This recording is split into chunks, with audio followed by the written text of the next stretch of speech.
Welcome into another episode of the Inside Bassmaster Podcast. I'm your host, Ronnie Moore. My co-host, as always, Kyle Jessie, the digital content editor for Bassmaster.com. And Kyle, we are at the midway point of the Bassmaster Elite Series season.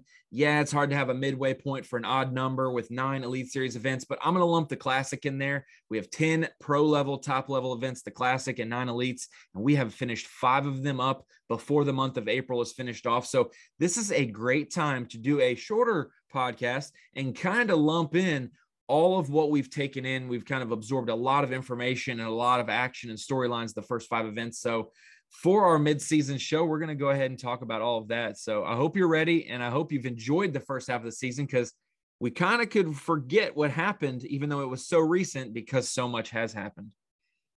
Yeah, no doubt about it. Like you said, if you count the Classic, it technically is halfway point, but this break between Chickamauga and Lake Fork definitely seems like the halfway point, the kind of the halftime, if you will, if there was one in the Elite Series season. So yeah, like you said, a lot has happened. I got to thinking about the first tournament of the year, which really wasn't that long ago, but it seems like it was 2 years ago. Obviously we'll get into those things, but it has definitely been a pretty crazy start to the season for sure. And, when we think about the schedule, obviously the Bassmaster Elite Series and the Bassmaster Tournament crew and Eric Lopez and everyone who goes into the team to schedule events, they really wanted to put some big fish factories out there for these anglers and try to do it at the time of the year that fans want to see it at. The opportunity for 100 pounds is very hard. You think about some of the great lakes that have the quality to do 100 pounds, but there's only a 3 or 4 week window, maybe 2 weeks in the spring and 2 weeks in the summer, that you can do that on some lakes and rivers. And so we've really packed our schedule full of really legendary and big bass places. Obviously there'll be some newer ones mixed in. And when I say newer, that's going to be relative. Bassmaster's been around for 50 years. So we've gone to most every lake that you can have a big tournament on at least once. And so the newer ones are the ones we haven't been to maybe in 3 to 5 years. The Lake Owahis of the world, the Mississippi Rivers. Last year, it was Neely Henry. We always mix in some of the Winyah Bays and things like that. But this year definitely had a big bass theme.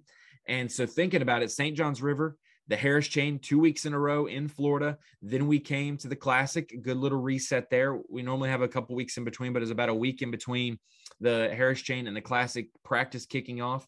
Then we go from the Classic and we stay in that state and we go to Santee Cooper for the 3rd Elite Series event of the season. And then we go to the 4th one at Lake Chickamauga. And I will say my first kind of instinctual thing to say is looking at the winning weights of those events. Obviously the Classic is only 3 days. It took over 50 pounds and change to win that. The highest total we've ever had for a Classic at Lake Hartwell. I think it was 54 pounds even. I think I put 53.15 for my guess for the winning weight. So I was 1 ounce off there, but 54 pounds for 3 days at Lake Hartwell, a very good weight, the best weight we've seen there. But separating that aside, because it's only a 3-day event, and looking at the 4-day events we had the St. John's, 74 pounds and change. We had the Harris Chain, broke 77 pounds and change. And then Lake Chickamauga, that was 73 pounds and change. So literally 3 big bass places.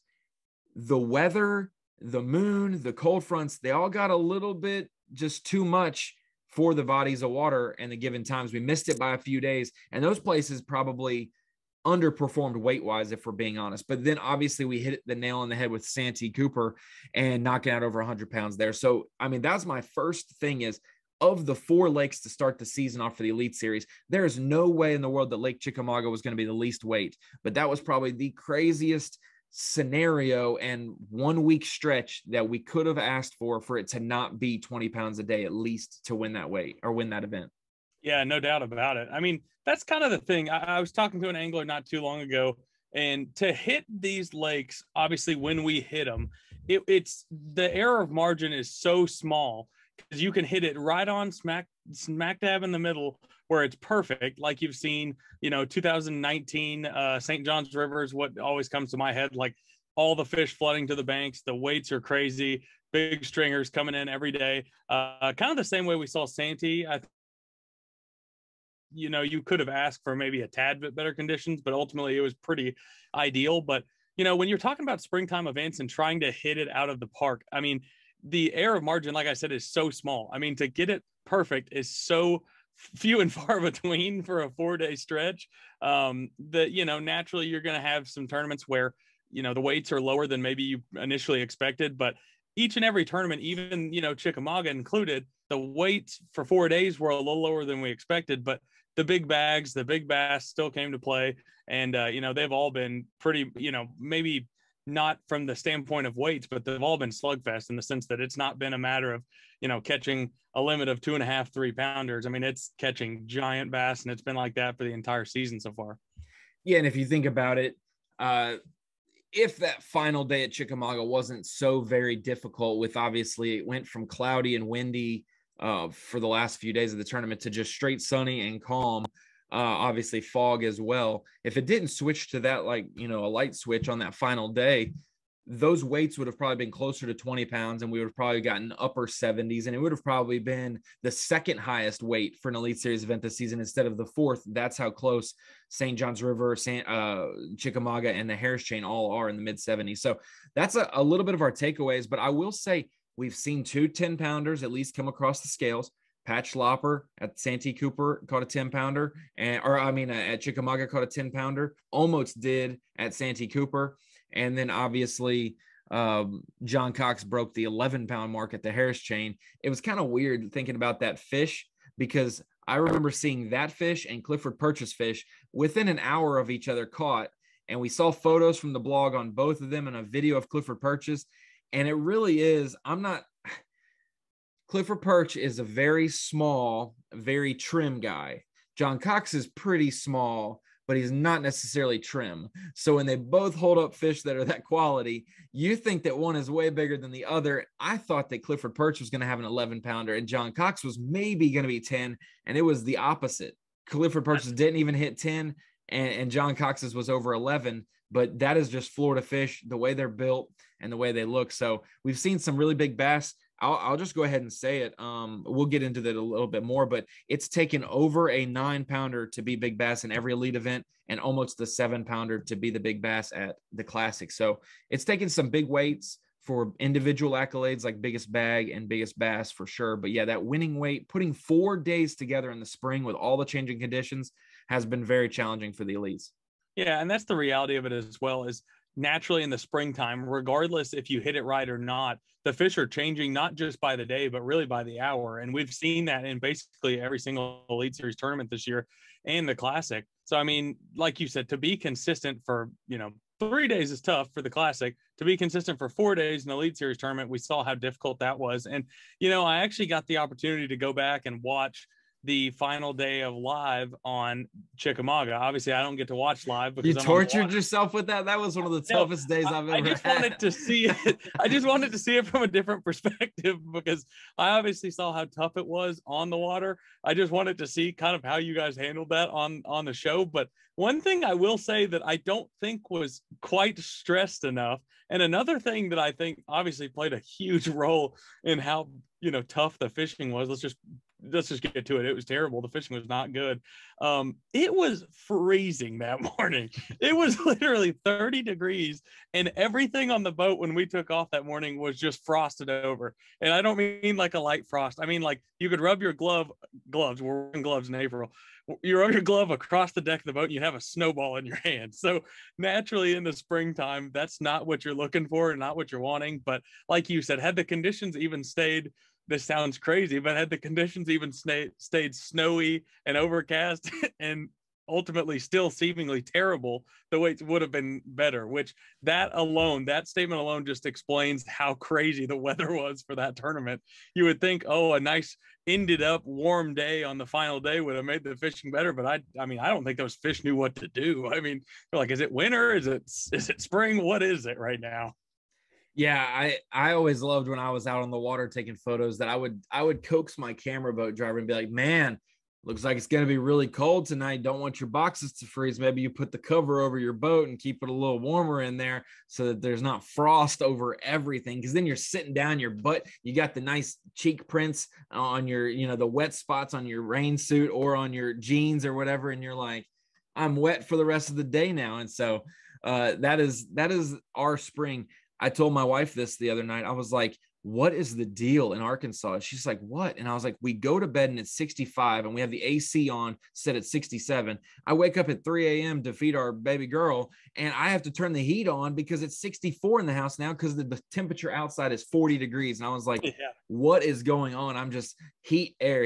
And our AC unit out there is like, what month are we in? Because it's not April. So I'm excited that we get this little bit of a break, even though this is probably where most of the spawning action is ramping up in the country and the fish are biting a lot better in places. But let's go ahead and jump into our Angler of the Year watch, our Progressive Angler of the Year race. And we obviously are super appreciative, and it's really cool to have Progressive jump on as the Angler of the Year sponsor this year to be able to add to that prize pool. And what was cool is they came on, that the talks obviously happened last fall and earlier before the season started. It finally got inked and the deal was, finalized after the season had started, but they went back and awarded the weekly award for winning or for leading Angler of the Year. So the John Cruzes and David Mullins of the world get their checks from leading our Angler of the Year race for the first couple events. So Progressive Angler of the Year race, we got our man John Cox up top, Brandon Polinick 10 points behind him, Clifford Perch 15 behind John Cox. Any point differential we're going to tell you, unless we specify, if we say 10 points behind, it is behind the leader, not behind the next person in line. So Polinick 10 points behind, Clifford Perch 15, David Mullins and Drew Benton are tied and they're 32 behind. Then we have Drew Cook and Brandon Lester 35 behind, Matt Airy 40.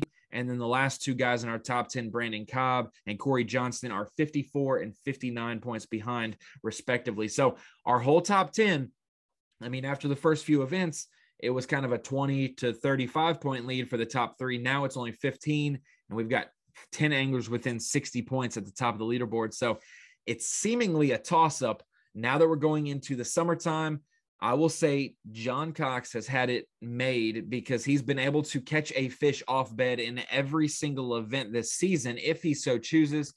We saw him at the St. Johns River. I wish we saw him, actually. He was in a place of no man's land. He's in the Bermuda Triangle down in Willaca, south of Palatka there, and had no service where he was, but he caught 31 and change off bed there. And then he caught the 11-pounder off bed at the Harris Chain.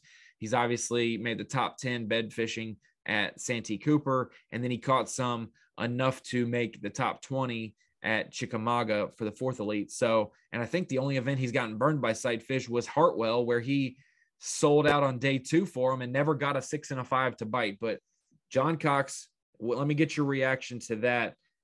Sight fishing, all 4 Elite Series events so far, and we probably, if not most definitely, won't see another sight fish the rest of the year unless some reason he sees a smallmouth at the St. Lawrence or he pokes around Fork where they're shooting fish in a barrel this time of the year right now.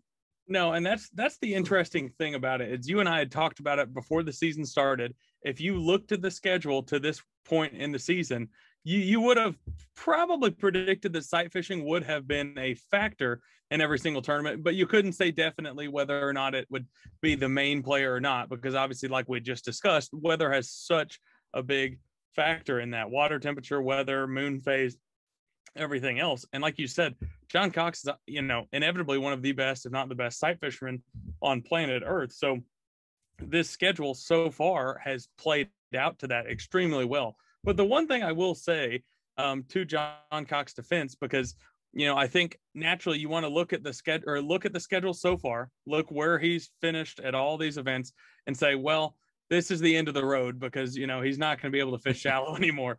John Cox has proved his entire career that he can go against the grain when everybody else is still fishing deep and fish shallow. And a lot of times that would even play to his advantage because he's got less competition to worry about. You take the Harris Chain, for example. I think most people expected him to pretty much blow that tournament out of the water, and he obviously had a great finish. But he mentioned several times during the tournament, I don't know if he said it on stage or if he was just telling reporters, but he's so used to being able to fish there and not expect people in the canals that he was wanting to fish.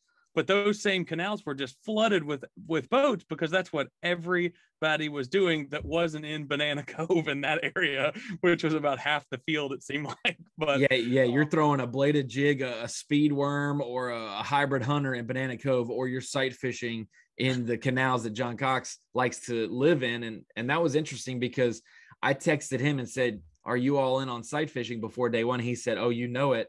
And I said, well, we'll see you in your favorite canals that I've known in the history. And some buddies who know John Cox, had mentioned that he's probably going to be around there. I have no idea, but that's probably where he likes to live and find them. And because normally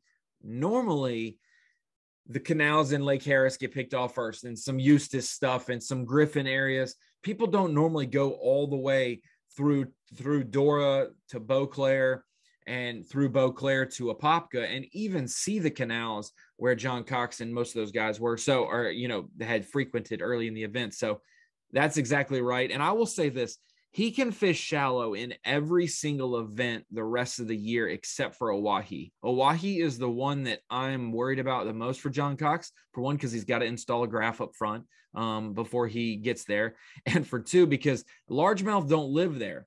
And I know that he doesn't target largemouth at St. Lawrence River either, but they're shallow natured fish.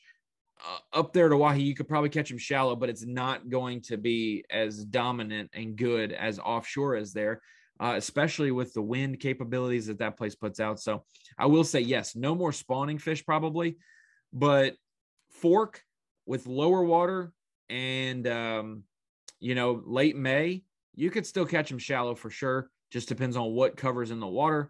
Some of those, mid-depth places will now be shallow places. And then Pickwick in the summer, that was one of my favorite things in college. When everybody was fishing offshore, I could go and run around shallow areas, even areas that were won in last year's Elite Series event in April there at Pickwick. You can run around those areas and fish by yourself. So we'll still see John Cox for sure. Do you think, and I'll ask you this, of our winners or of our leaders of Angler of the Year at this point in the season for the last couple seasons, I think only one fell outside the top 10.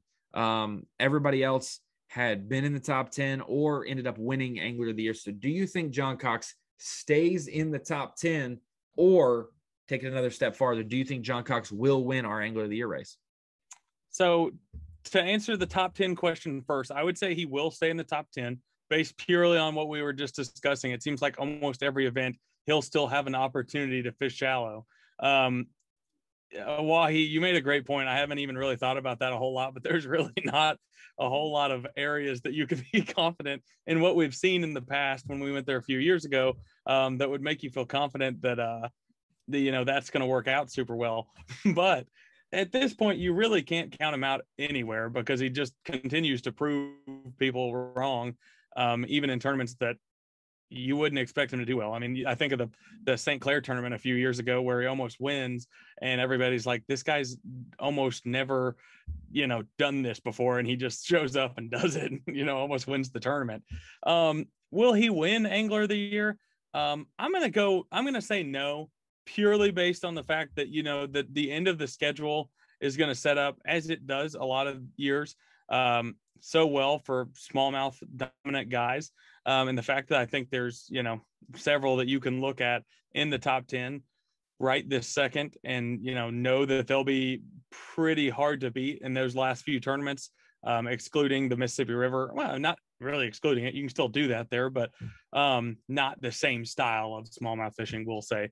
But I'm going to say no, he will not win, but I think it'll be very close. I don't think he's ever going to be out of it at any point.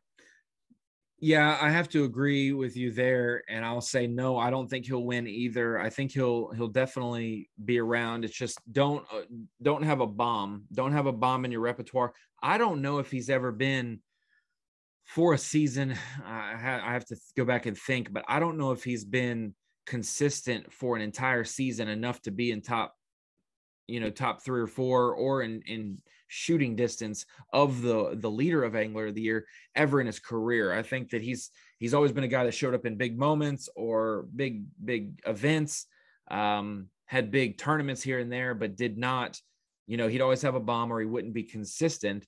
And I think he's learned how to catch smallmouth. I think he'll just act dumb and drift around and float around on Oahe with a flatworm and end up catching them or something. So I wouldn't be surprised there. But I will say then, if he does not win, because I'll list them off real quick again: John Cox, Brandon Polinick, Clifford Perch, David Mullins, Drew Benton, Drew Cook, Brandon Lester, Matt Airy, Brandon Cobb, and Corey Johnston. That is your top 10 right now. Obviously, you can go to Bassmaster.com, click the Angler tab for the Angler of the Year standings to see where they are, and the Rookie of the Year. You can click it and see that. So of those top 10, will our Angler of the Year champion be one of those 10? I'll get your pick and prediction on that, because if the stat rat, as some of the crew in Birmingham call me, we went back and looked, and since 2019, with Scott Canterbury winning Angler of the Year, Clark Wendlandt, and Seth Feider, all of them after 4 events of the season. So in the same portion of the year we are right now, after 4 events with 5 remaining.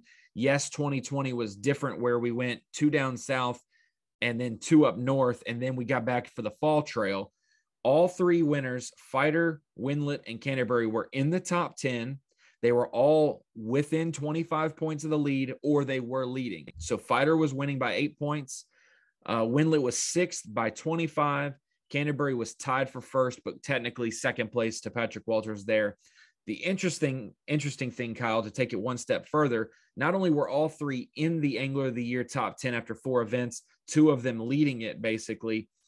The Clark Wendlandt year, this shows you the depth volatility. The one year that he wasn't leading after 4 events, only 3 of the anglers, including him, that were in the top 10 after 4 events finished the year in the top 10. It was so tumultuous with that fall stretch of 4 events from from September to November, with, what was it, Gunnersville, Chickamauga, Santee, and Fork, not in that particular order, but close.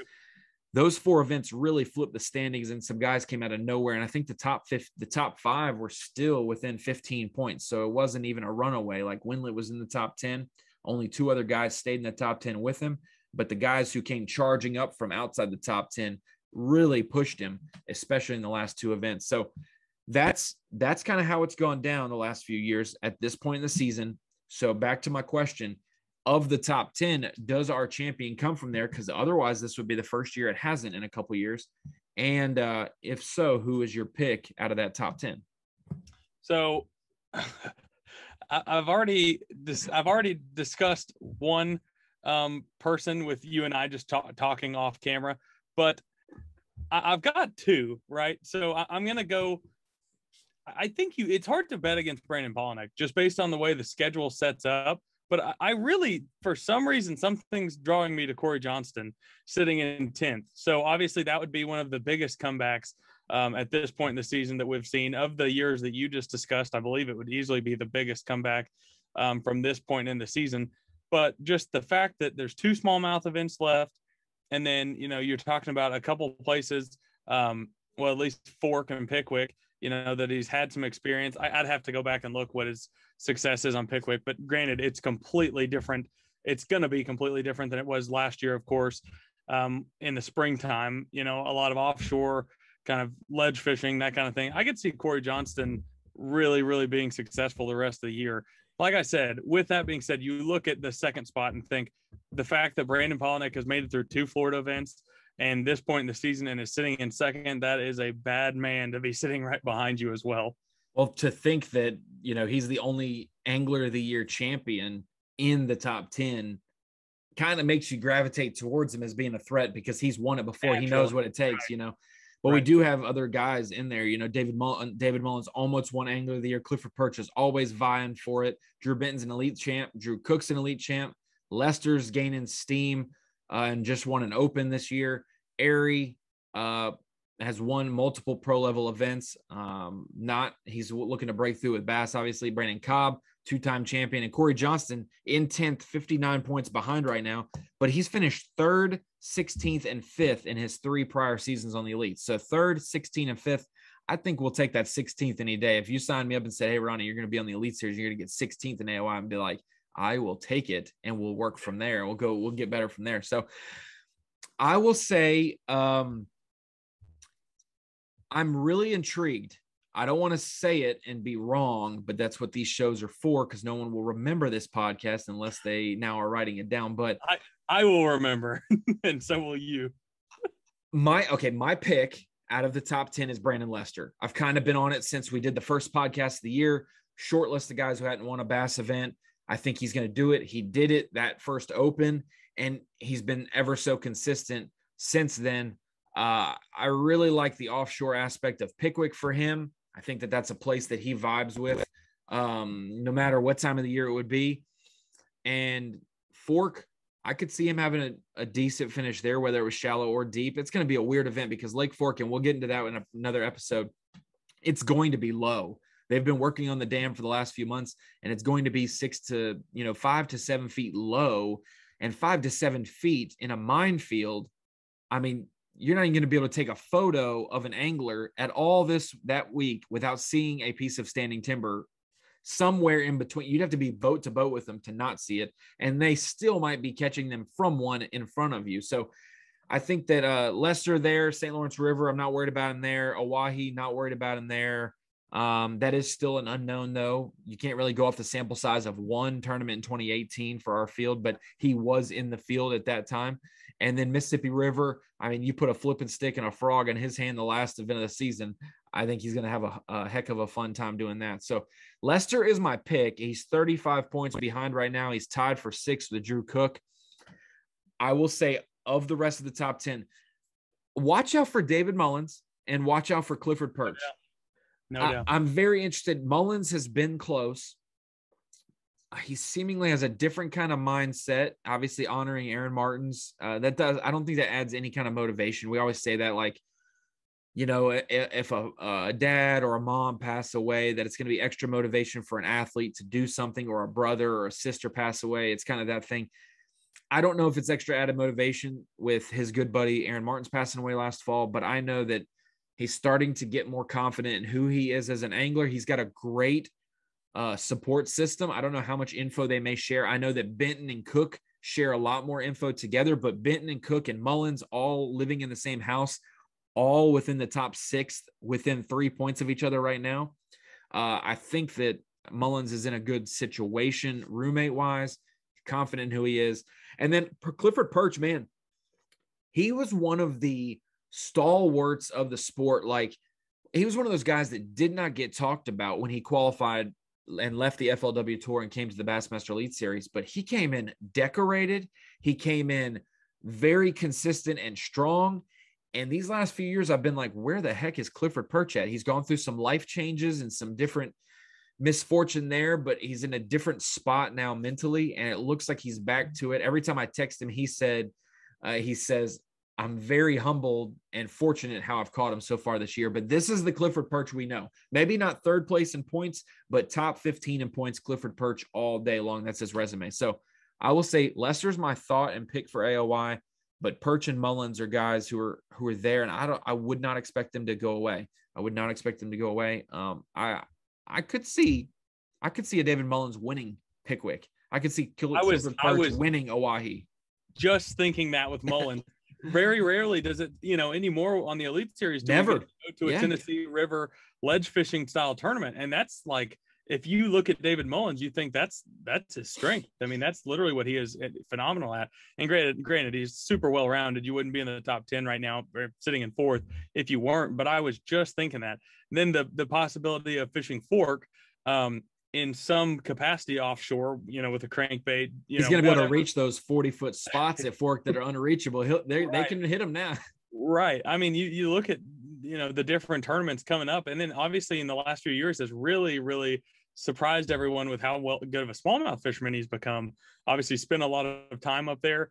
Don't quote me on this, but I want to say he stayed with the Johnston brothers, or at least Corey, I'm pretty certain. And they fished together, and they kind of went over the forward facing sonar thing. And that was a few years ago. I remember Mullins giving credit to Johnston about that. And then ever since has just been killing it up north. So when you look at Mullins, I mean, the one thing that you kind of have to, I wouldn't say wonder, but kind of the wild card event would be the Mississippi River. I don't know how well that sets up to his strength, or how much he would like that, or really how that event's going to play out as well. You talked about Oahe being a wild card. Well, I think for a lot of anglers, you'd kind of put the Mississippi River in the same category, because not as much experience as some of the veteran Elite Series anglers. Yeah, I think that, like I said, Mullins is in a different spot. I feel like of his career, and people can look at the statistics and see where his uptick happened, and they can label it to, oh, it was when the split happened and he started to do well because he couldn't compete with the other guy. That's not true at all. I do think that they kind of coincided, though, of when the split happened. that David Mullins started. We always say that you got to take 3 to 5 years. Really, you have 2 years to make sure you stay on the elites, but 3 to 5 to really hit your groove and get going on the elites. And that was around that 4 or 5 year mark was when, the split happens. And that's, we've seen it now the last couple of years, getting in the top 5 in points and making classics, not missing classics, and being able to vie for different things, almost winning 10 killer, competing in the classic at Gunnersville and doing well in those things. So Tennessee River, I would expect him to show out for sure. So that's kind of our picture of Angler of the Year right now. There are some, I'm not really surprised by any of those guys in the top 10 because we know their skill set, but I will say Drew Cook's going to have to be the one. Drew Cook, John Cruz, Buddy Gross, or Jason Christie, which the 3 latter mentioned, they've won events, but they're not in the top 10 in points. But we have not had an Angler of the Year champion the last 3 years actually win an event.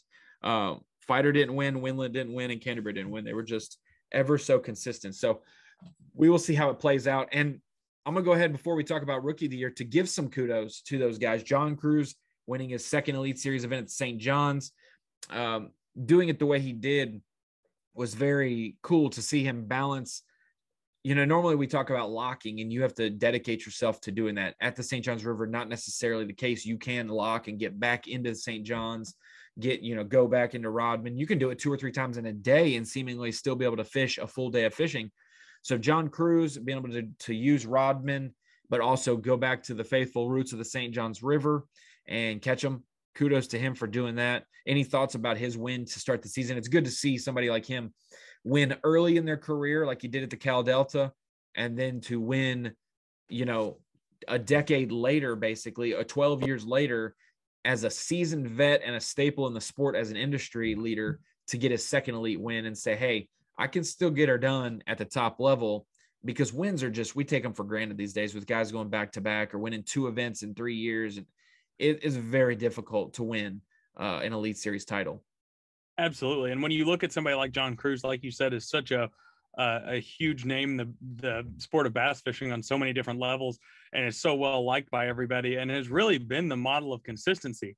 I mean, it really has been over the course of his career. But like you said, for it to be so long since the last time he won an event, obviously you couldn't help but be happy for John Cruz in that event. It was really awesome to see him win it. Like you kind of mentioned, on a place where he's had a lot of success, came really close several times to winning at the St. John's River. And, when we had him on the podcast, he talked about that a decent bit, about how, he just vibes well with it. He's been there enough to where he has a feel for the tides and different things that, a lot of guys don't necessarily always have a feel for. But no, I think that was a huge win, and kind of one that maybe gets a little overlooked just because we went straight back to back in that one, that he didn't have a whole lot of time to really enjoy that win, but definitely good to look back and give him some more kudos on that win.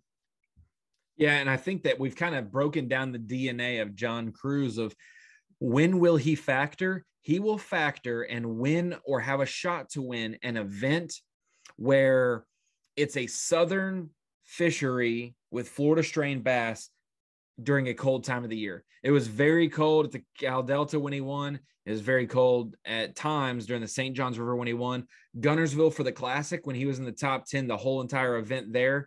Even starting out the year in the points race in the top, those first 3 or 4 events of the season, we will see, Cruz will normally consistently balance out around 16th to 32nd in points. He is going to be in that range forever.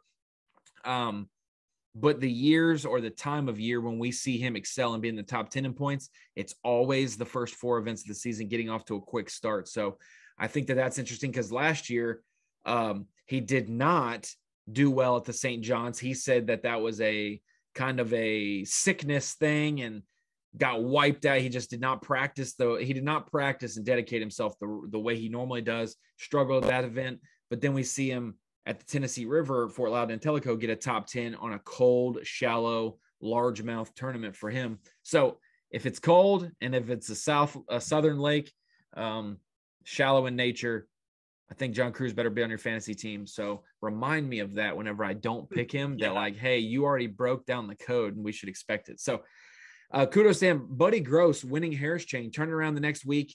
And what's interesting is he said it. He's like, man, there are guys who don't believe me anymore when I say I'm not catching them in practice. But that is the way the Harris chain turned out. The guys who were on them really good, their pattern faded when they, it was the weather went from cold to full moon to tournament days to warm and windy at times. And those patterns, they were not 2 or 3 day patterns. They were day by day, it seemed. Everyone who ran a pattern had to figure it out every day. The guys who were on a spot like Banana Cove pushed it for all it was worth spot wise, but there's a difference in spot fishing and pattern fishing. And to see Buddy Gross kind of switch it up every day within the same general area, but he catches them off the edge of a grass line where there's some bait, and then he catches them on a shell, hard spot off of a grass line in a different part around Banana Cove, but not in it. Was very cool to see him win that event and to do it the way he did. He was in contention from the get-go, but his second Elite Series win, because we remember he won the first ever event that we were live on ESPN for, and that was at Lake Eufaula 2020. COVID kind of paused the season from March, and we had March, April, May, nothing.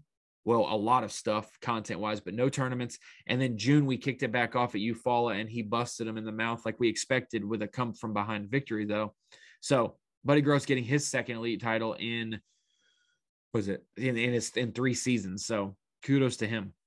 Yeah, no, that was an interesting event because I know you and I especially really harped on that event being such a massive weight tournament. They were going to catch 10-pounders off bed.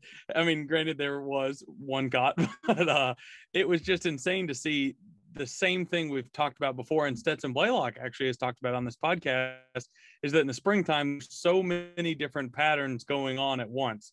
Obviously, you get locked into doing one thing, thinking one thing, which is pretty much what we did.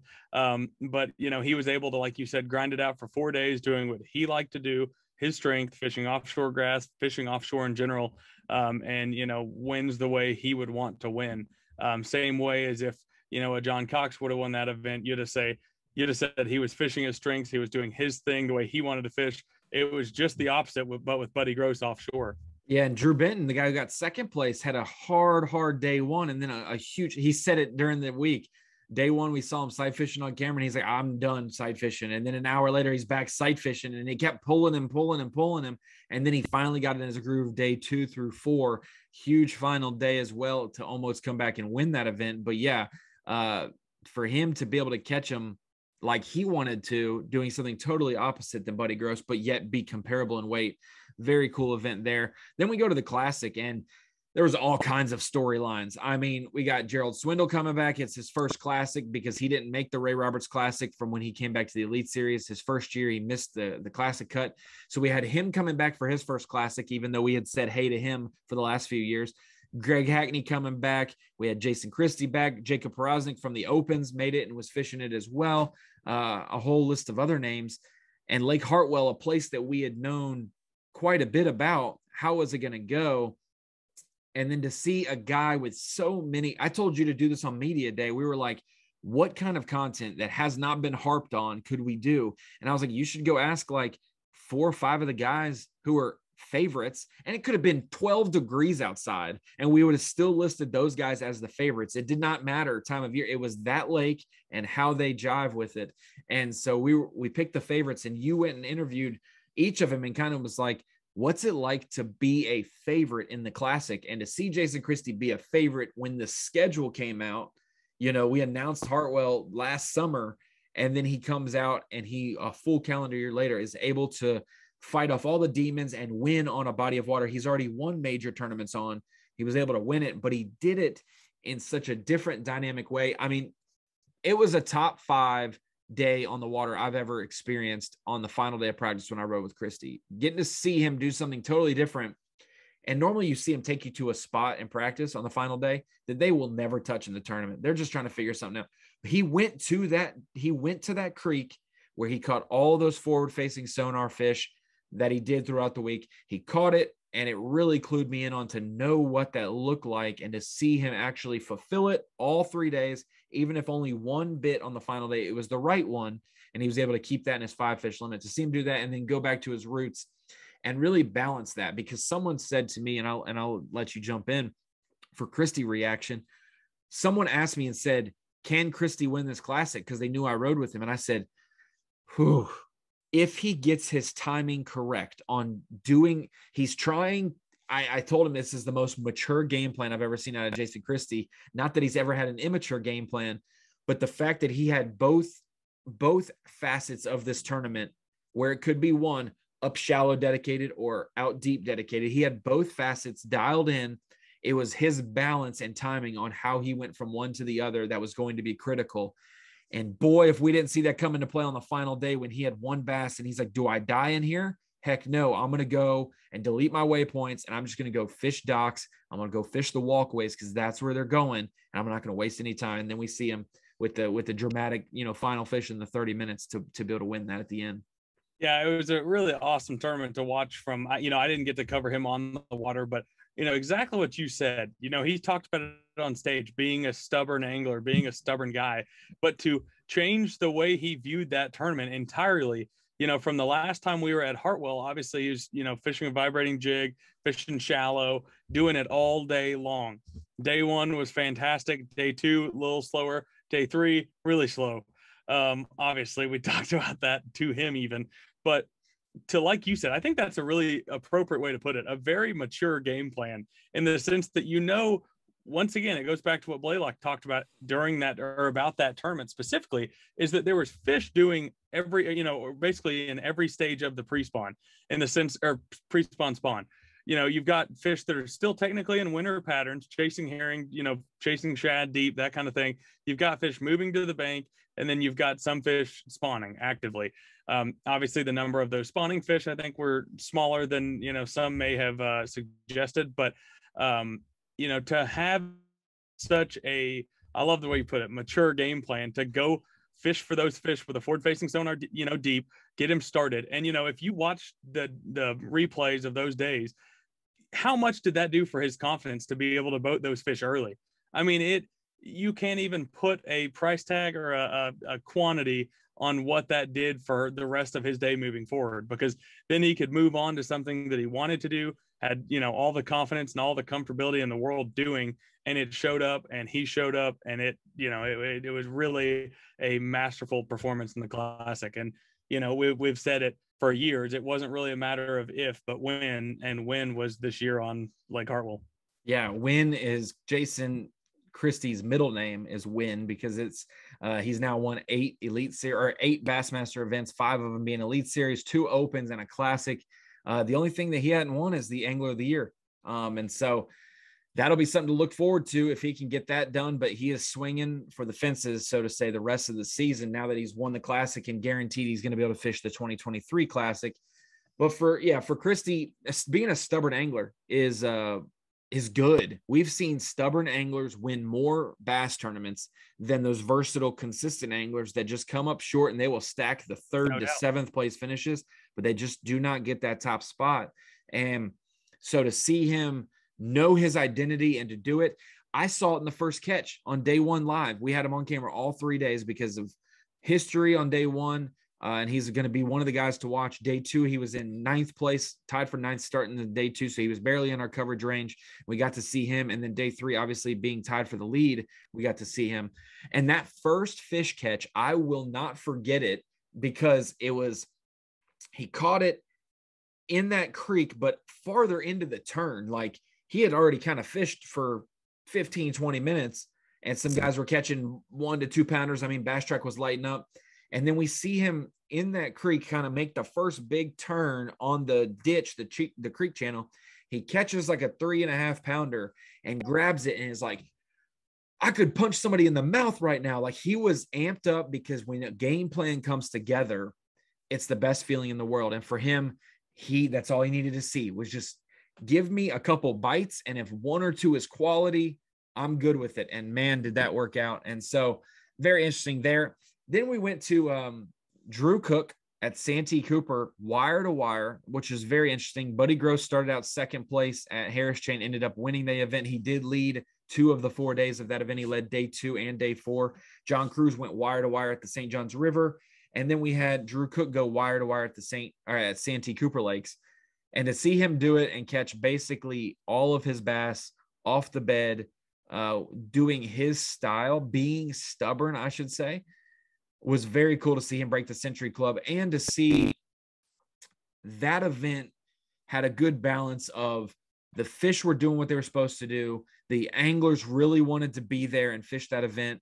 And despite the weather, bass tournament officials were able to work together with the anglers and the host, all three coming together, and be able to extend it a day. So we did get a 4-day event out of it. And we did have that chance for a Century Club, and Drew Cook came through. So did Caleb Kufal, but Cook going wire to wire to get an Elite Series win. And we almost can say, man, he was due, but he's started on the Elite Series in 2019. Like, this is his 4th season. And he really hasn't had like a journeyman up and down season or up and down career where you're like, man, he's due. He needs one. He's been top 20 in points every year. And it's kind of like not the whole if, but when, like you said. Yeah. Not an up and down career, mostly just an up career at this point. Yeah. But, you know, like we've talked about it so many times on the podcast, and it's been said for years, winning a tournament basically solely off of bed fishing almost never works out, because 1, you either run out of fish, 2, the fish you have will leave, or 3, the weather or some condition will force the fishing, for bedfish completely just the wrong direction. But for him to do, what he did for 4 days, his biggest strength, sight fishing, obviously something that everybody knew he was just an absolute monster at doing. It was really impressive. We called Christie's performance masterful. That was also a very masterful performance. And to see it all come together late on the last day, it was a really cool story, and just a really, really cool event to be a part of for sure, because, obviously 2 anglers breaking the century belt or century mark. It was just really, really impressive for both of those guys that crossed the 100-pound mark. And then especially for Kufal to do it with 1 short of his 4-day limit of 20 bass. I mean, it was just insane. That goes to show you what the fishing was like. The fact that someone can break 100 pounds and they can have 3 days worth of fishing for 90 pounds like Caleb Kufal had. And you can have a day where you catch 4 for 13. Like, what the freak happened on day 2? 4 for 13. Yet there were guys coming in with 2 bass at Santee Cooper. And I'm like, what did they do? Lock through to the Cooper River and Winyah Bay? Like, how do you not catch a limit at Santee Cooper? But that is exactly how up and down and weird the spring has been, that the guys can have the highest of highs and the lowest of lows. And you're like, man, this 3-pounder might get me to the cut. One of those 3-pounders in day 2 for Caleb Kufal allowed him to even have a shot at winning the event. And so you never know how on your worst day, that could still be a very important fish, so that when your best day happens, you're not left hanging. And so 1 more bass there, and he would have probably gotten it done. It's hard to catch less than a 2-pounder at Santee Cooper and weigh it in. So 1 more 2 and change, and he would have gotten his 2nd elite title. But now let's go to the most recent event in Lake Chickamauga. It's fresh on our mind. We talked about it earlier in the show about how shocking the weights were there.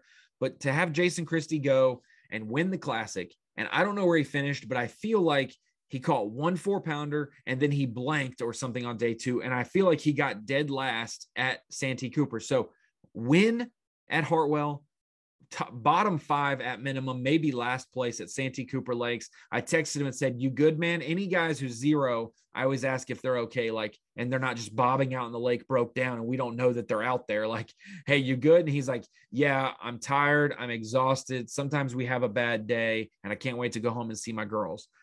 So it was just a culmination of 6 to 7 weeks on the road, the highest of highs, the interviews out the wazoo, that's what going into an event mentally and physically drained looks like.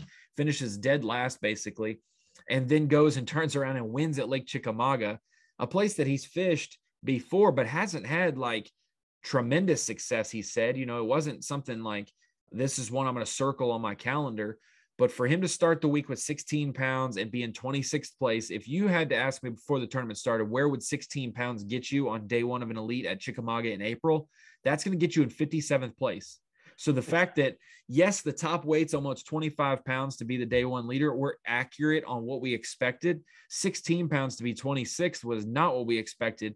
And he chipped away every single day and went from 26th to win the farthest back in angler. He holds the two farthest back places, tied for 9th and 26th for his 2 wins this season. Everyone else was in the top 2 spots after day one. So for Christie to win Chickamauga, but I will say this, he did it like we've expected him to win events his whole career and hasn't done it. He won the Sabine on a spinnerbait, yes. He won Bull Shoals on 4 different sets of baits. On the final day, it was a topwater. It was a Zero Spook. Dardanelle was a swim jig, just like we expect him to for the most part there. Then we go to the Classic, obviously flipping a jig. That's what we expect for him to do. Not the forward-facing sonar deal, but we know he's sharp enough to be on his game there. He was fishing a tube at St. Clair for his open and his elite title there. And I will say, of all the smallmouth destinations, St. Clair is by far the shallowest.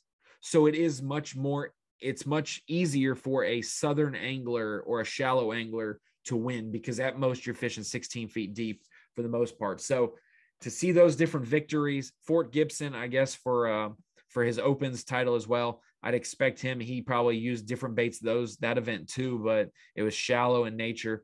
So all of his elite titles have kind of came as we expect, but we got to see the big single Colorado come into play at Chickamauga and a bladed jig, 2 things that Christie has tied on every day of the year, no matter where he's at in the country. And so to see him finally get one on the big blade, other than Sabine, which was he got away from everybody and had a population of fish to himself, to see him do it on a big bass body of water was very cool.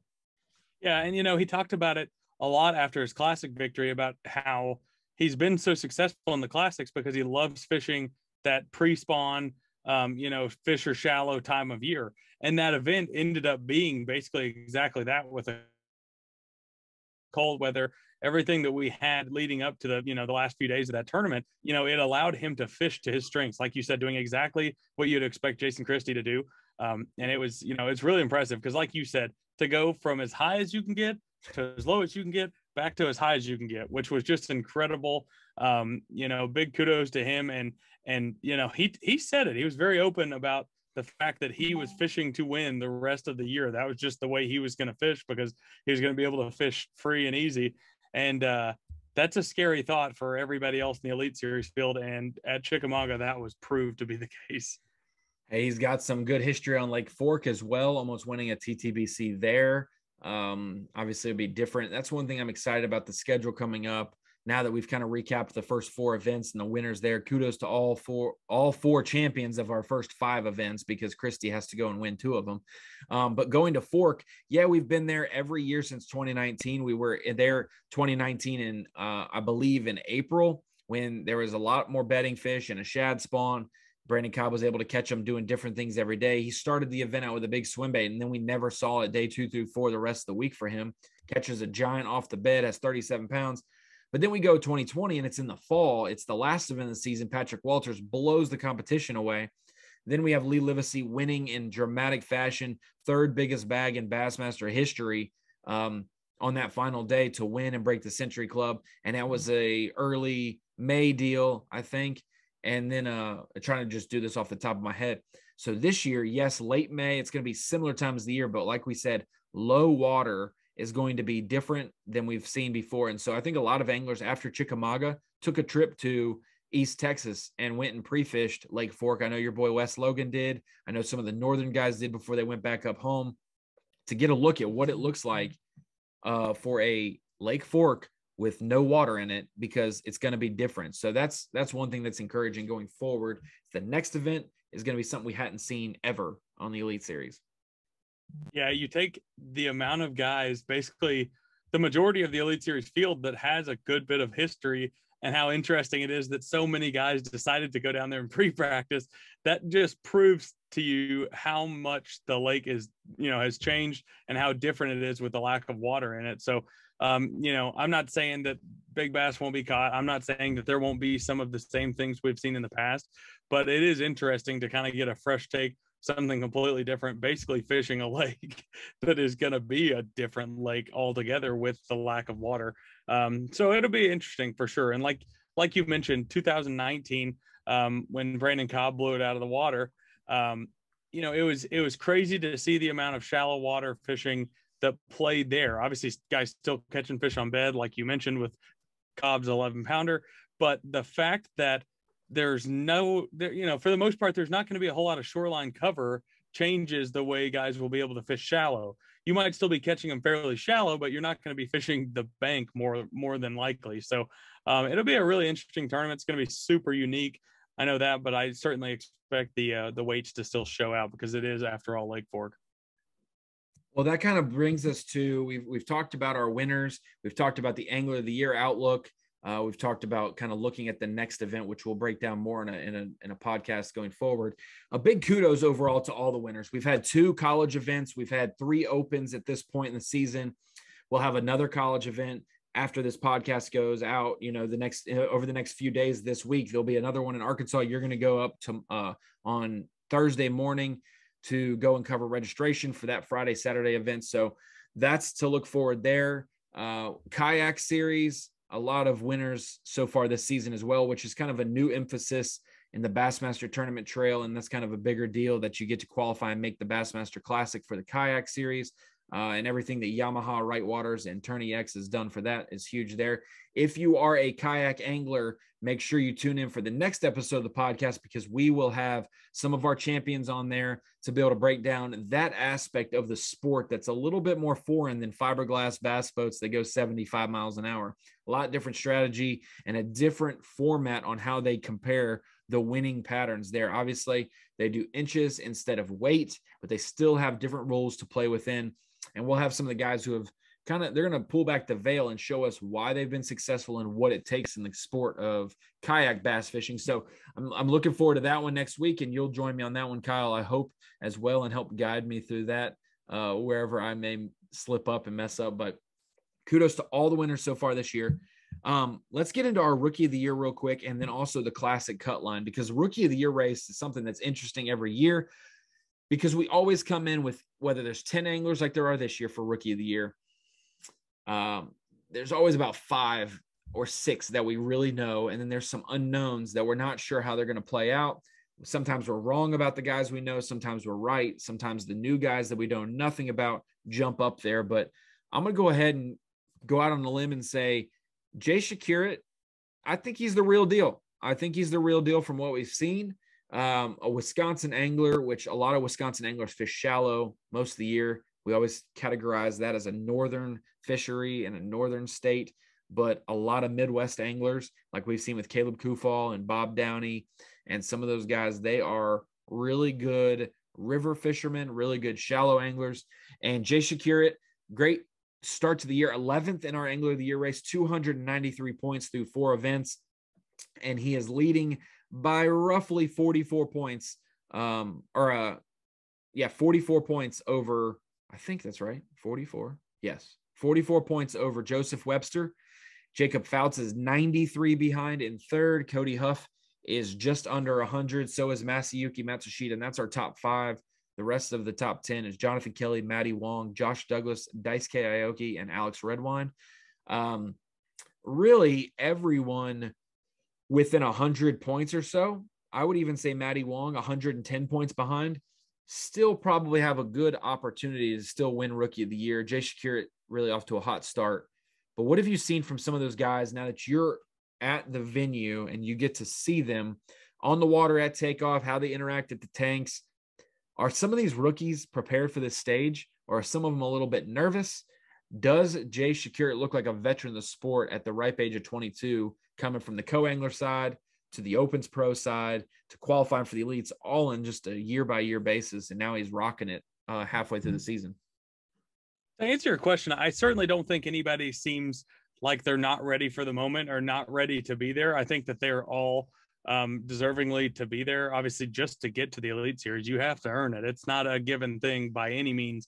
But, you know, going kind of back to what you said, I'll give you some credit because I know you were pretty big on Jay Shakurit early on in the season. And like you said, he has absolutely dominated to this point in the year as far as the rookies go. And big time in part because of his day 2 success. So you look at some of the events so far, day 1 has kind of struggled, but day 2 will have a massive comeback. And I think that alone, says a lot about an angler's maturity, because going out on one day and having a rough day, not catching them as good as you hope, it is way easier to go out on day 2 and do the same thing than it is to just literally wipe the day 1 clean and go out there and take care of business on day 2. His ability to do that so far has really, really stood out to me. But with that being said, I mean, you look at the entire list, obviously some of the guys were lesser known, but I think they've all kind of made their staple to this point, and it'll be interesting to follow for the rest of the year. As far as Daisuke and Masayuki, I think most were surprised that Daisuke hasn't had a better start than he has. Obviously had fantastic tournament at Chickamauga, but it's kind of one of those things that I've said this at multiple events. It goes without saying that coming over here and fishing the Bassmaster Elite Series, basically in a foreign land, foreign place for the most part, is you can't put words to how difficult that is. And if you want to go to bassmaster.com, most recent column by Masayuki, it kind of explains that, and it's fantastic. And I mean, all the props to them in the world just to have made it this far. But I think that moving forward, you're going to see them kind of get more comfortable, kind of find their groove like you've seen, in the last tournament, and really show out. But I think for a lot of people, that's been surprising to see the lack of success so far. But if I was making a suggestion, I think that moving forward, you're going to see a lot more success out of those two guys for sure.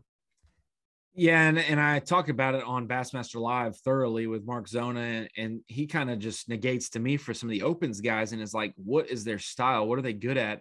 And I'm like, I really don't like to say what the Japanese anglers are good at, because I don't want to just assume that they're just finesse anglers. It seems like Masayuki Matsushita, he is a offshore, a big rod, a big jig, a big Texas rig, or that's his deal, is fishing that kind of style. And we got to see, obviously it was shallow, but the St. Johns River, just kind of flipping a bigger worm and just doing his deal. A little bit different though with the rigs that they use. Sometimes it's not a traditional Texas rig, but it's just something a little different. And then we see Kenta. Kenta's a great crankbait fisherman, and people would just assume that he's finesse or something. He's a great crankbait fisherman.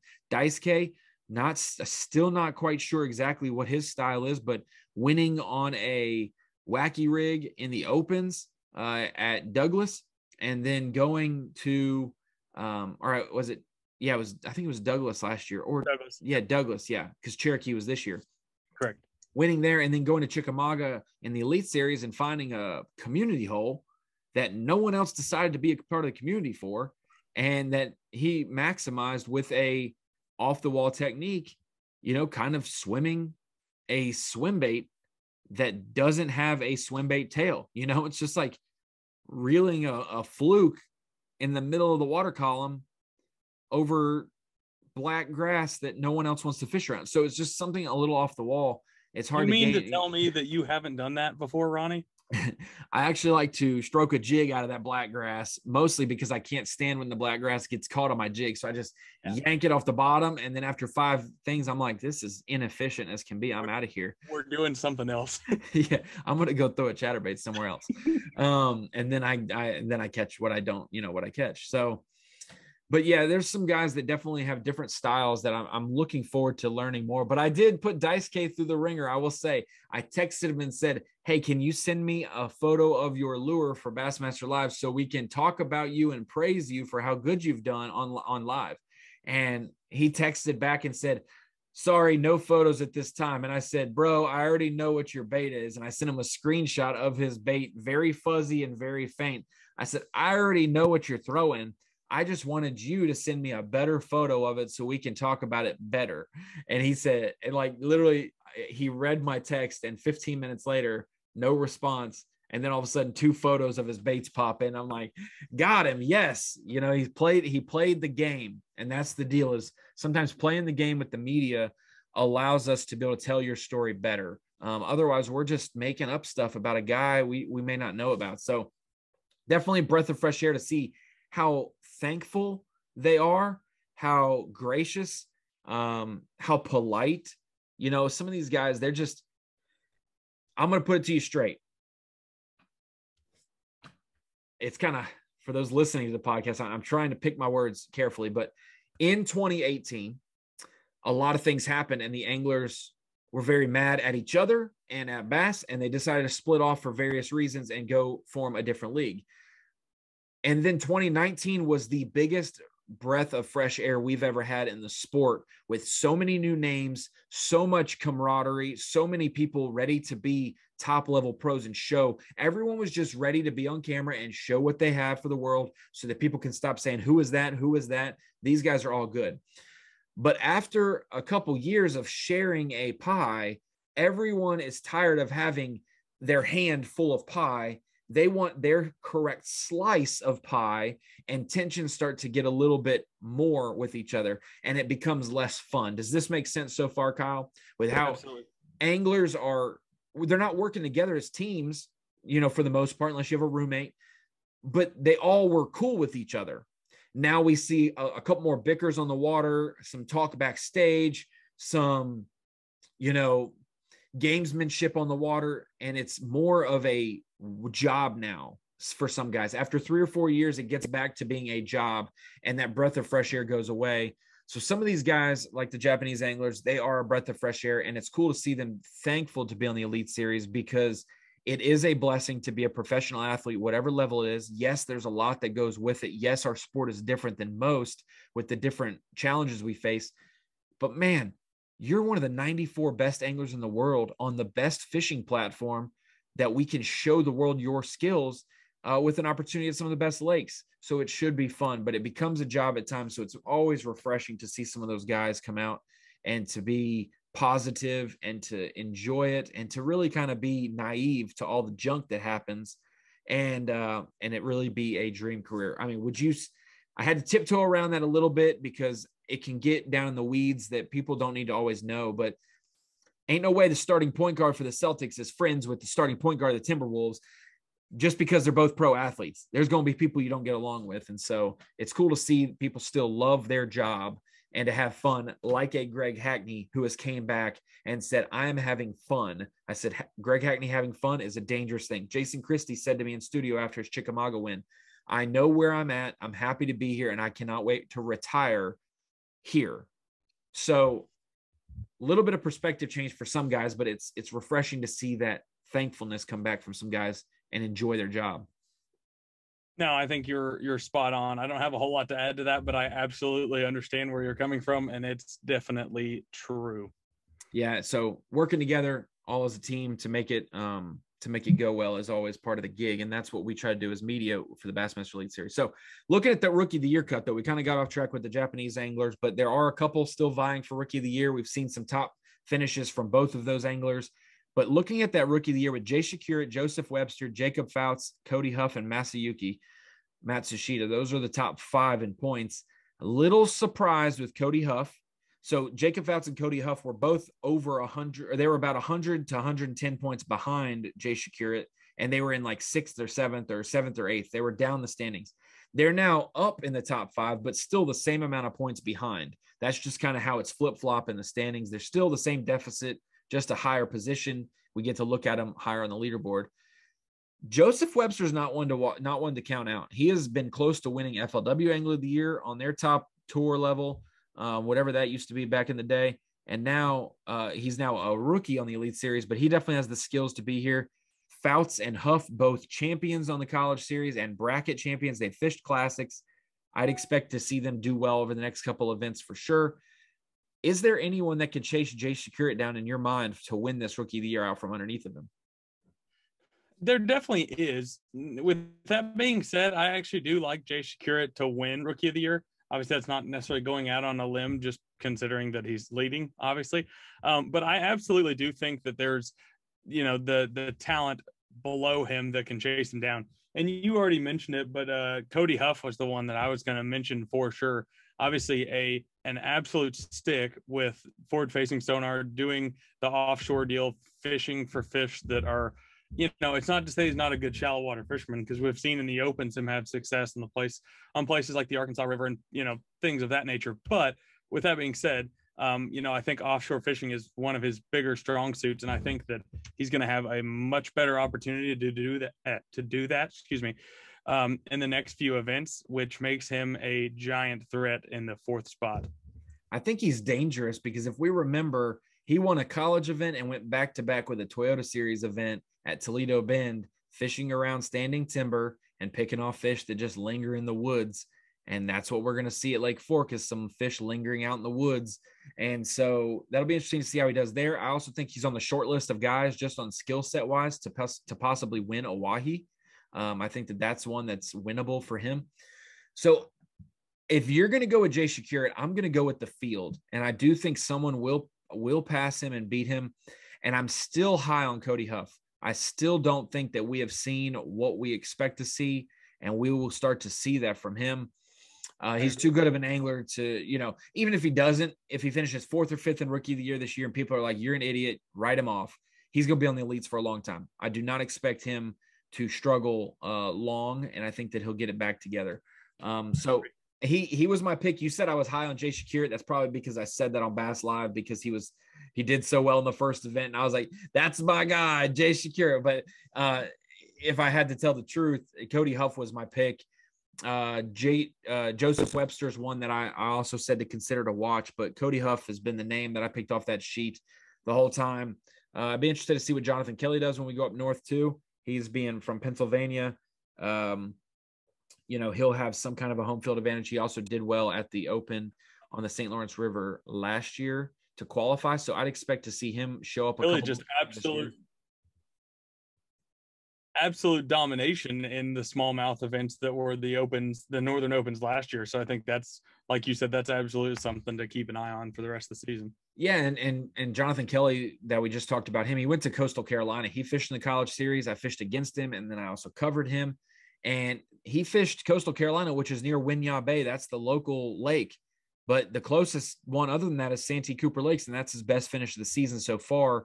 So some of these rookies, I will be completely honest, going to a new body of water or going to a body of water you may have been to, but that the elites have been to a lot, you could be behind the 8 ball and just not be prepared to have to catch them as good as you do.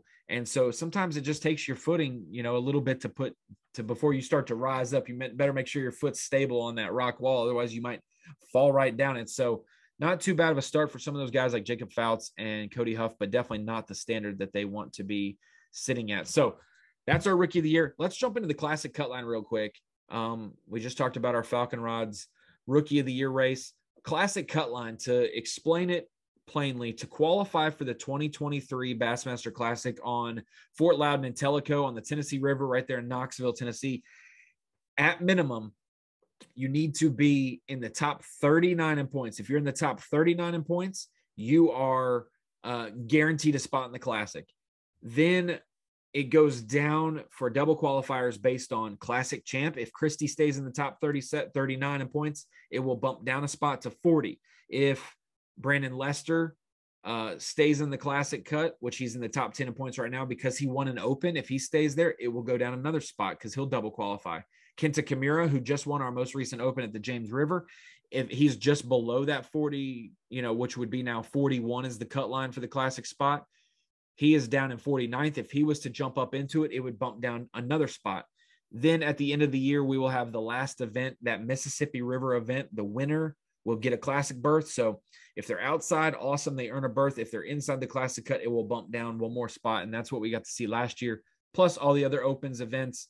But it's going to be hard for double qualifiers or for guys to not accept an Opens victory to the Classic stage because so many guys are fishing multiple divisions or all 9 events that I think this year it's going to be a lot different than last year, where we saw the entire Northern Division give their spot back to the Elite Series field because they didn't fish the full division. So we'll see about that. But that Classic cut line currently, with the way it stands, is Carl Jacobson.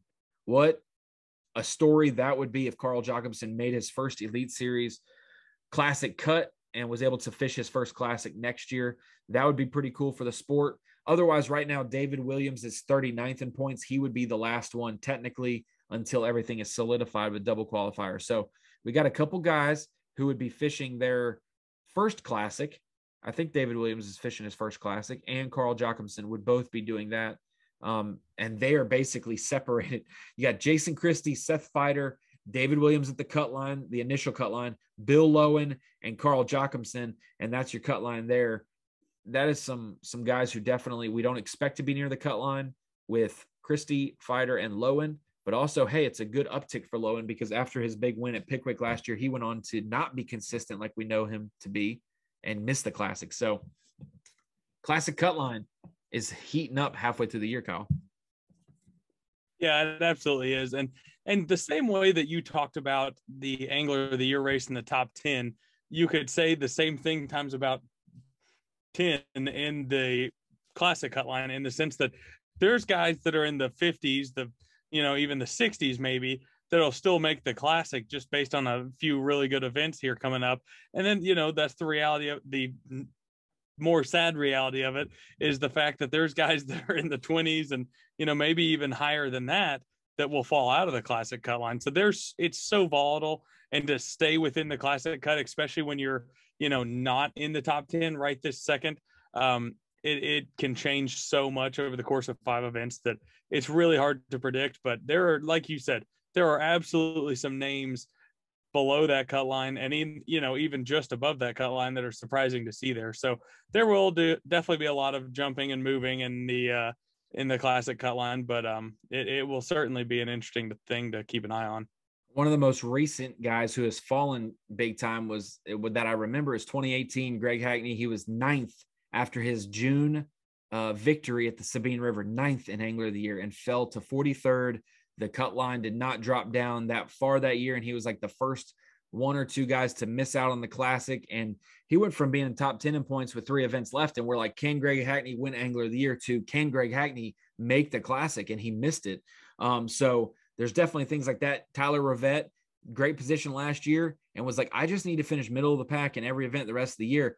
He did not, and he needed an opens victory at the end of the season to get in. Somebody won it and gave him the spot, and he was able to get in the elites that way, or get in the Classic that way for his first Classic berth. But there are some guys definitely, if you're 15 above the line and 15 below the line, you still have a very good shot if everything stayed the same. But speaking of surprises, I'm going to go with the good surprises real quick. So far for the 2022 Elite Series season, let's go for some of our good surprises and storylines and some of our bad storylines and surprises. I'm going to throw out a few good. I don't want to duplicate any that you may have, but I'm going to go ahead and just say really good to see Clifford Perch in 3rd place in points. That's where we expect him to be, in the top 15 or 20. That's where he had been for years. And in the last few years, he's missed the Classic kind of shockingly, especially with the way we end the year up north. He just hadn't had good finishes there to maybe make a comeback and make the Classic. He's missed the last few years. He's in 3rd. And it's good to see guys like Canterbury and Hartman, who Canterbury's won Angler of the Year. Hartman's won Elite Series titles and has led Angler of the Year. I think after 4 events in 2019, Hartman was our Angler of the Year leader before Canterbury ended up winning it. So those guys are connected that way. But Canterbury and Hartman both missing the Classic last year. Jamie actually asking Dave Mercer to stop calling him the Hammer because he was the Nail last year. He was not catching them. And then Canterbury going from winning Angler of the Year to finishing, I think, outside the Classic cut the last 2 seasons. I don't think he fished Ray Roberts, and I don't think that he fished Hartwell for the Classic. And we've kind of seen that volatility with Clark Wendlandt and Canterbury both winning Angler of the Years and then both missing the Classic the next year. Seth Feider, he is about 2 or 3 spots above that Classic cut line. Could that repeat itself? But those are some surprises for me that are good surprises. It's good to see them back up in the top 20 in points, those 3 guys. No, I think that everything you said there is super accurate. And one of the positive surprises that I had was also the Clifford Perch thing. Like you said, you just got so accustomed to seeing him quietly have such good seasons year after year after year that it was so surprising on the opposite end of the spectrum the last couple of years where he wasn't having a whole lot of success. So it's really good to see him back up there in the top 10. Obviously, like you said, third in AOY at the moment. This isn't necessarily for one person, but the surprising thing so far, as we've kind of hit on it, is the amount of sight fishing we've seen, which is kind of a cool thing, because let's be honest, not every single season sets up to where you'd have sight fishing available in every single one of the first 4 tournaments, and then including the Classic, if you want to include that, because there was definitely some of that going on there as well. And then, one of the most recent ones would be Luke Palmer's Surgeons. So it's not necessarily the fact that he's the comeback player of the year or anything like that, because the reality is he's made the Classic every single year that he's fished the Elite Series, but, starts the season with a 46th, just making the cut, obviously, and then a 66th.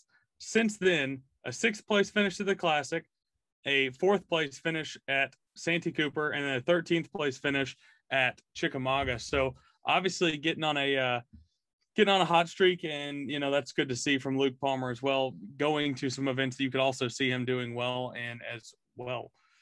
So those would be my positives so far that I've seen, and like you said, there's certainly more, but those are some of the more notable ones for me.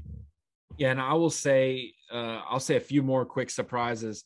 The fact that Jay Shakirat, 11th place, obviously we don't know. We don't know how some rookies were going to do. You got some of the best guys in the world who have fished as a pro, but they're considered a rookie and they have a slow start, maybe like a Josh Douglas. But then you have guys that we don't know much about, and you wonder how fresh they are. I think Jay is like 22. Like Red Wine is 21 or 22, and Jay Shakirat's just as young. And so I think even younger, I think he is.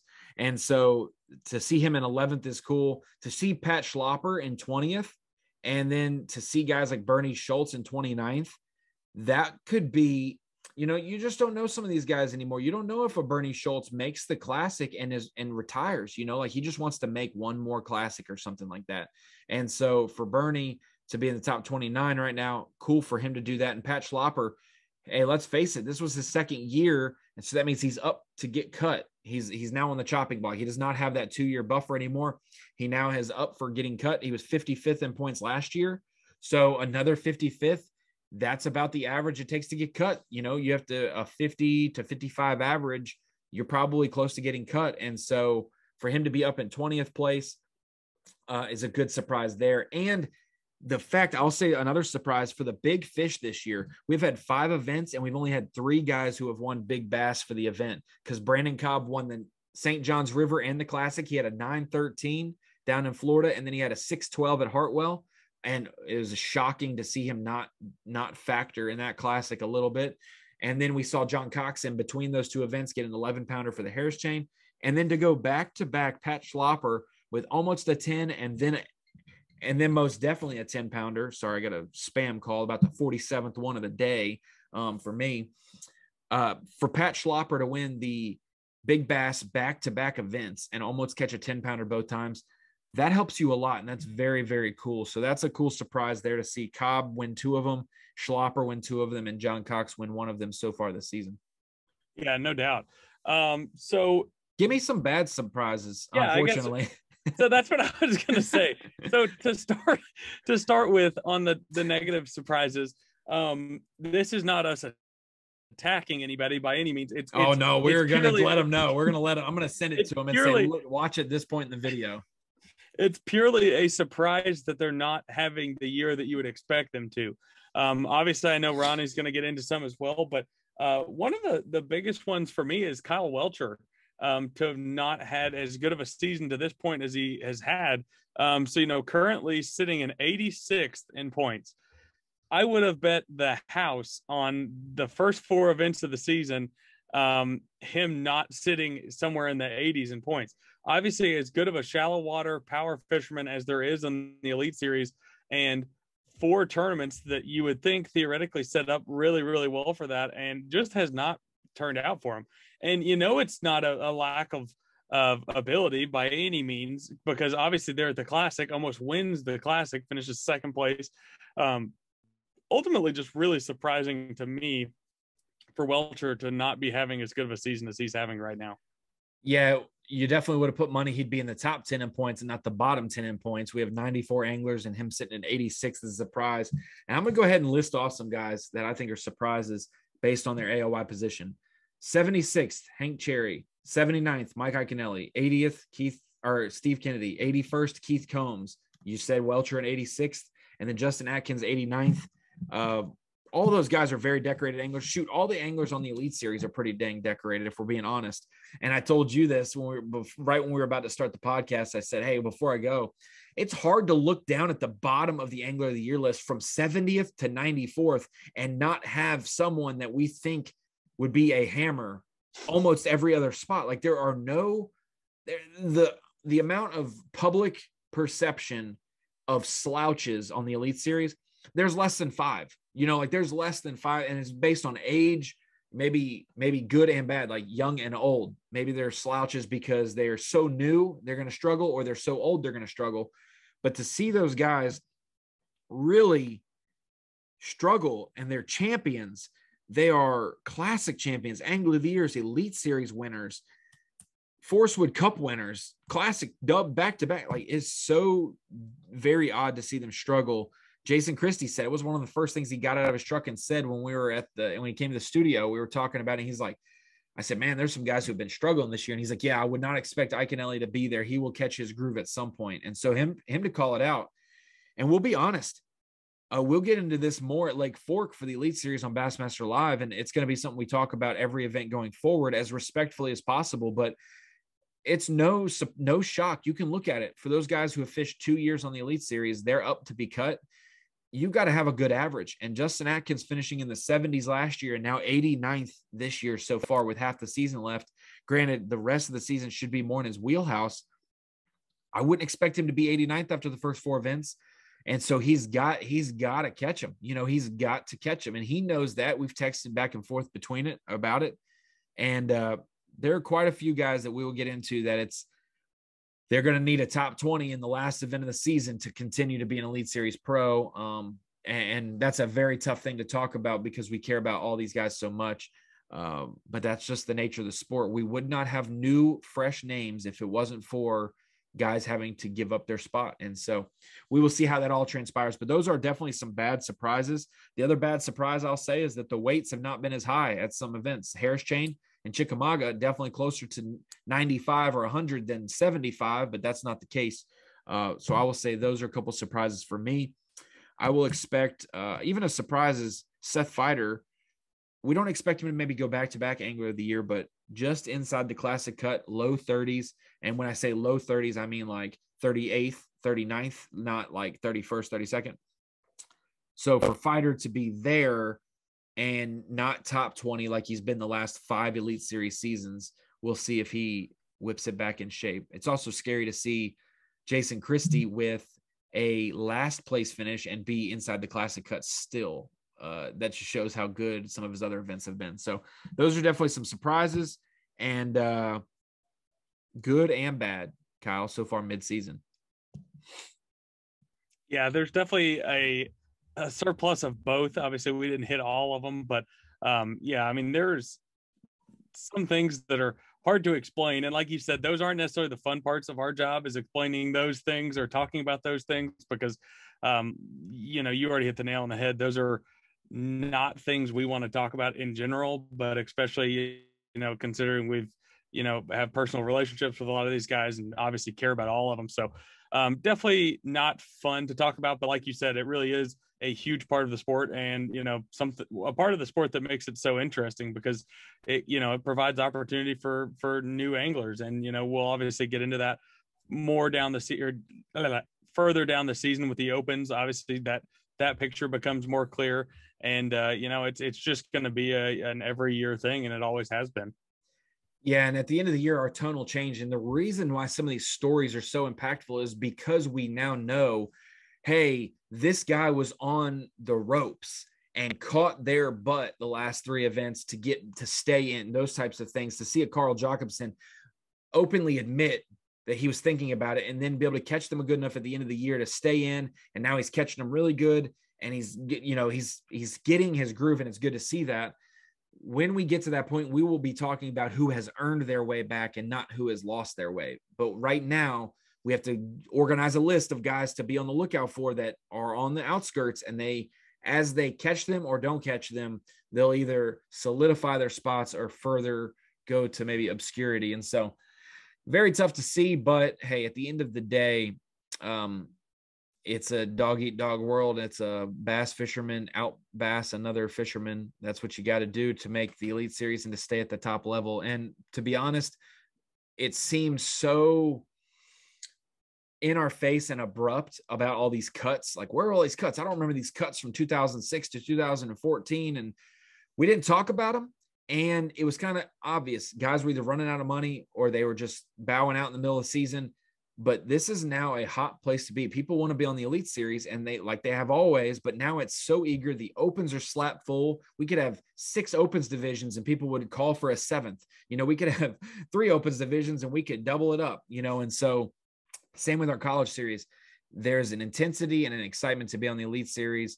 And with that comes the pressure of making sure you keep your name on that card, as an Elite Series pro. So we'll get into all that and more. Make sure, like we said, join us for next week's podcast about the Kayak series and getting to touch all the basis of that awesome aspect of our sport and to see some of the best that do it. Kyle, you got anything else for kind of our mid-season accolades and wrap up conjecture? We'll make sure to go back in the archive. I'm going to time code this whole deal so people can pick their categories to watch. But also I'm going to do it so that I can go back and take notes on what we said to see what comes true. No, I don't have a whole lot to add. Obviously, we went over a whole lot right there. It just proves to you how much happens and develops in the course of 4 Elite Series tournaments and the Classic. We were saying we were going to try to keep this between 30 and 45 minutes. I don't know how long we've been going, but it's been well over that. But naturally there's so much to be discussed and there's so much to be determined for the rest of the season that, naturally it's hard to not be excited for it. And I can't wait to see how the rest of the season plays out here in just a few weeks. It seems like it's forever and a day away, but it'll be here before we know it. The Elite Series will be kicked back off again in Texas. Yes, sir. And we will see you there, and they can watch it on Fox Sports 1 and Bassmaster.com, the whole full-fledged of it. But yes, we still have a few more weeks off, and we'll get back into it very soon. Thanks for joining me on the podcast, Kyle. Another episode's in the books of the Inside Bassmaster Podcast. We will see you in the second half of the Elite Series season.